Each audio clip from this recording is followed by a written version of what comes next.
इसरो ने चंद्रयान 2 से सबक लेकर चंद्रयान 3 में व्यापक बदलाव किए हैं। चंद्रयान 2 के उतरने के लिए जितना क्षेत्र निर्धारित किया गया था, अब उसमें काफी इजाफा किया गया है। लैंडिंग के लिए लगभग 10 वर्ग किलोमीटर क्षेत्र तय किया गया है। अगर लैंडिंग के लिए एक जगह सही नहीं लगी तो दूसरी जगह भी तैयार रहेगी। भारतीय अंतरिक्ष अनुसंधान संगठन इसरो का बहुप्रतीक्षित मिशन चंद्रयान 3 23 अगस्त की शाम को चांद की सतह पर उतरेगा। प्रक्षेपण के 22 दिन बाद चंद्रयान 3 की चांद की सतह पर सॉफ्ट लैंडिंग होगी। इसके साथ ही भारत इतिहास रच देगा और ऐसा करने वाला दुनिया का चौथा देश बन जाएगा। इतना ही नहीं, चांद के दक्षिणी ध्रुव पर सफल लैंडिंग कराने वाला भारत पहला देश बनेगा। लैंडिंग से पहले इसरो ने अपनी तैयारी भी पूरी कर ली है। अंतरिक्ष वैज्ञानिकों की टीम ने इस बार सॉफ्ट लैंडिंग के दौरान last minutes on off terror के जोखिम को लगभग खत्म कर दिया है। लैंडिंग के वक्त वे सभी विकल्प मौजूद रहेंगे जिनका इस्तेमाल किसी भी आपात स्थिति में सुरक्षित लैंडिंग के लिए किया जा सकता है। इस बीच हमें जानना जरूरी है कि आखिर चंद्रयान 3 मिशन क्या है। कहाँ उतरेगा चंद्रयान 3? क्या लैंडिंग की जगह अंतिम समय में बदली जा सकती है? इस बार कैसी लोकेशन का चुनाव किया गया है, समझते हैं। इसरो के मुताबिक चंद्रयान 3 मिशन चंद्रयान 2 का ही अगला चरण है, जो चंद्रमा की सतह पर उतरेगा और परीक्षण करेगा। इसमें एक प्रणोदन मॉड्यूल, एक लैंडर और एक रोवर है। चंद्रयान 3 का फोकस चंद्रमा की सतह पर सुरक्षित लैंड करने पर है। मिशन की सफलता के लिए नए उपकरण बनाए गए हैं। एल्गोरिदम को बेहतर किया गया है। जिन वजहों से चंद्रयान 2 मिशन चंद्रमा की सतह नहीं उतर पाया था, उन पर फोकस किया गया है। मिशन ने 14 जुलाई को दोपहर 2:35 बजे श्रीहरिकोटा केंद्र से उड़ान भरी और अगर सब कुछ योजना के अनुसार हुआ तो 23 अगस्त को चंद्रमा पर उतरेगा। यह मिशन भारत को अमेरिका, रूस और चीन के बाद चंद्रमा पर सॉफ्ट लैंडिंग करने वाला दुनिया का चौथा देश बना देगा। चंद्रयान 3 मिशन चंद्रमा के दक्षिणी ध्रुव के पास उतरेगा। लैंडिंग की जगह चंद्रमा पर बिल्कुल ध्रुवीय क्षेत्र में नहीं है। चंद्रयान 3 के लिए निर्धारित स्थल लगभग 68 डिग्री दक्षिण अक्षांश है, लेकिन ये अभी भी चंद्रमा पर किसी भी अन्य लैंडिंग की तुलना में दक्षिण में बहुत दूर हैं। दुनिया के सभी मिशन अभी तक भूमध्य रेखीय क्षेत्र में ही उतरे हैं। इसकी मुख्य वजह यह है कि इस क्षेत्र को सबसे अधिक धूप मिलती है। चंद्रयान 2 से सबक लेकर चंद्रयान 3 में कई सुधार किए गए हैं।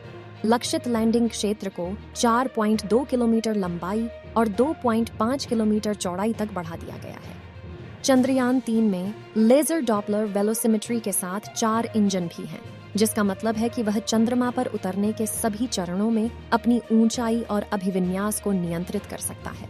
चंद्रयान 3 में किसी भी अप्रत्याशित प्रभाव से निपटने के लिए पैरों को मजबूत किया गया है। इसके साथ अधिक उपकरण, अपडेटेड सॉफ्टवेयर और एक बड़ा ईंधन टैंक लगाए गए हैं।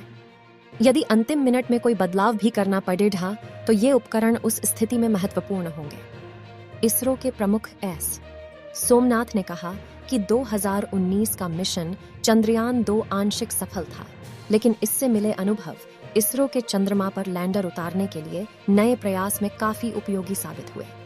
इसके तहत चंद्रयान 3 में कई बदलाव किए गए। इसरो ने चंद्रयान 2 से सबक लेकर चंद्रयान 3 में व्यापक बदलाव किए हैं। चंद्रयान 2 के उतरने के लिए जितना क्षेत्र निर्धारित किया गया था, अब उसमें काफी इजाफा किया गया है।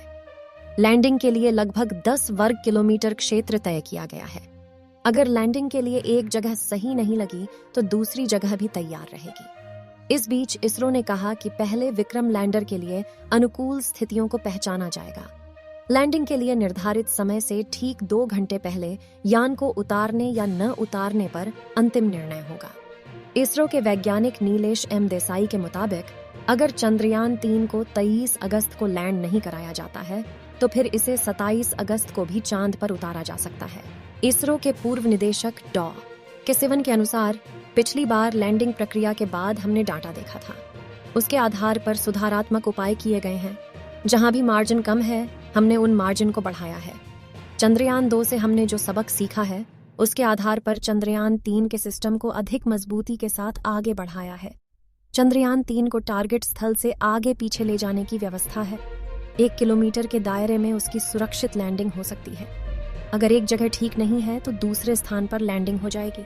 चंद्रयान 2 में 5 इंजन लगे थे, इस बार 4 इंजन रखे गए हैं। ऐसा इसलिए किया गया है ताकि चंद्रयान 3 का वजन कम रहे।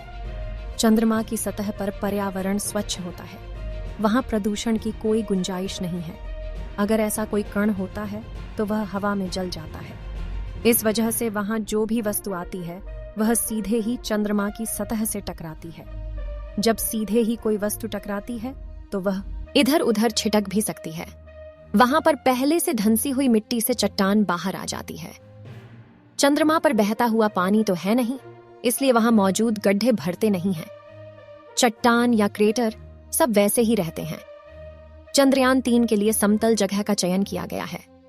अगर उस वक्त कोई पदार्थ बीच राह में आया तो भी चंद्रयान का संतुलन नहीं बिगड़ने दिया जाएगा। उस वक्त की फोटोग्राफी होती रहेगी। इससे भी अधिक कोई बाधा आती है तो चंद्रयान 3 की दिशा बदली